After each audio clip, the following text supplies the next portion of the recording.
keadaan hidup ketika zaman Pakatan Harapan hancur lebur rakyat dibuatnya. Yang lebur tuan-tuan bukan hanya orang Melayu. Saya nak beritahu tuan-tuan, ramai kawan-kawan kita bangsa Tionghoa, mereka cakap mereka cukup menyesal bila mengangkat Pakatan Harapan menjadi kerajaan, kerana mereka fikir keadaan akan menjadi lebih baik. Walaupun dulu tuan-tuan, bila zaman pemerintahan Barisan Nasional 61 tahun, orang Melayu, orang India, orang Cina boleh hidup aman harmoni, tak bergaduh. Pernahlah bergaduh pada tahun 1969 akibat daripada provokasi daripada gerakan dan juga DAP pada ketika itu tuan-tuan. Berlakunya tragedi 13 Mei. Namun selepas itu, bila kita pastikan jurang perbezaan antara kaum ini dapat kita rapatkan melalui dasar ekonomi baru, alhamdulillah banyak perubahan. Walaupun kita tak capai target sebanyak 30% ekuiti orang Melayu, ekuiti Bumi Putra, namun tuan-tuan, kita telah berjaya menyebabkan ekuiti Bumi Putra dapat capai ke tahap 23% lebih ketika zaman Datuk Seri Najib Tun Razak.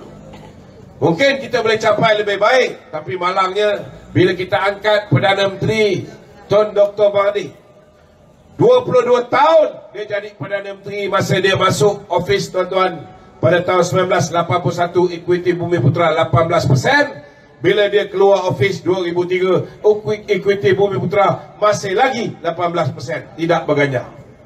Kalau orang lain yang menjadi Perdana Menteri mungkin lagi cepat kita meningkatkan kita punya ekuiti Bumi Putra di dalam negara ini.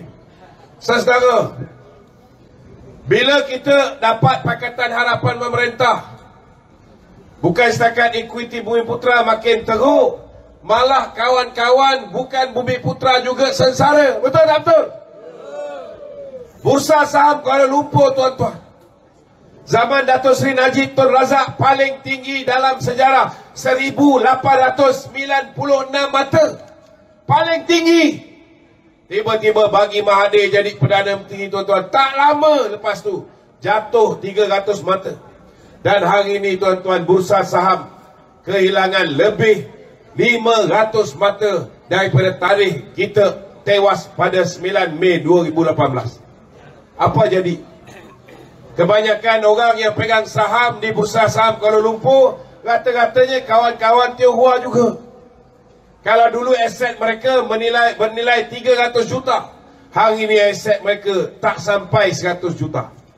Kalau dulu hutang mereka tuan-tuan sekitar 200 juta, hari ini hutang mereka sudah menjadi 600 juta. Ini apa yang berlaku saudara. Ramai yang gulung tikar, ramai yang bisnes mereka lingkup kerana mereka meyakini Pakatan Harapan boleh bawa perubahan.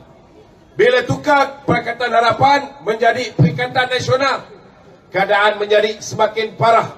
Parah kenapa? Kerana bisnes yang biasa mereka boleh buat, tiba-tiba dalam tempoh 18 bulan pentadbiran Muhyiddin Yassin sebagai Perdana Menteri, dia mengamalkan dasar lockdown. Itu sebab nama dia cukup sinonim sebagai bapa lockdown negara.